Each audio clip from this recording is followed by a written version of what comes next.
રાજ્યના કેબિનેટ મંત્રી બળવંતસિંહ રાજપૂતે આજરોજ યાત્રાધામ શક્તિપીઠ અંબાજી ખાતે જગત જનની માં અંબાના દર્શન કરી તેમના આશીર્વાદ મેળવ્યા હતા. તેમજ રાજ્યની સુખ, શાંતિ અને સમૃદ્ધિ માટે પ્રાર્થના કરી હતી.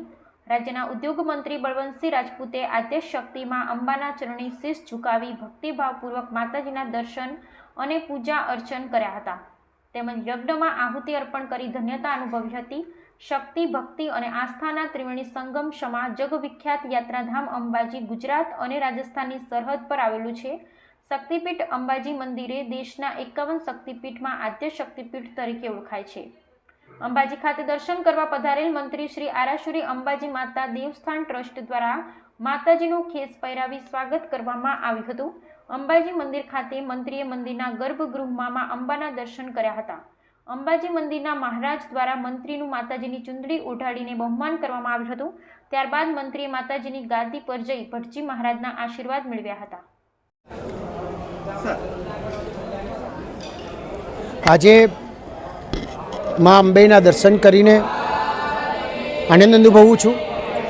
આનંદની સાથે સાથે આપણા ગુજરાતના અને આપણા સૌના એવા આપણા પીએમ સાહેબ નરેન્દ્રભાઈ મોદી સાહેબે જ્યારે ગુજરાતની પ્રગતિનો પંથ નક્કી કર્યો એમાં સૌથી વધારે વિશેષ મા અંબાજીનું કેવી રીતે થઈ શકે એના માટેની ચિંતા કરી અને એ પ્રમાણે આગળ વધી શકાય એ બાબતના અમારા ગુજરાતના મુખ્યમંત્રી આદરણીય ભૂપેન્દ્રભાઈ પટેલ સાહેબે પણ એ તરફથી આજે આગળ વધી રહ્યું છે.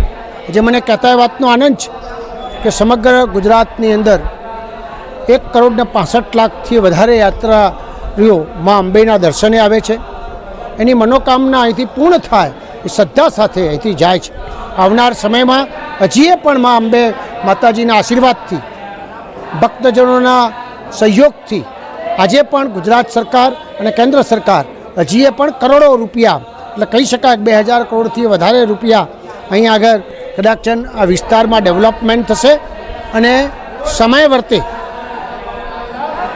કદાચ અંબાજી એ ભારતમાં ભવ્ય હશે એવી મને ચોક્કસ શ્રદ્ધા છે.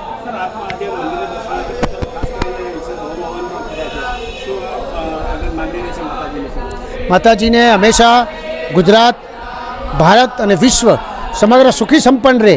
ગુપ્ત નવરાત્રિ છે, માતાજીના આશીર્વાદ પ્રાપ્ત થયા છે તો સમગ્ર લોકોનું કલ્યાણ થાય એ મારી ભાવના છે.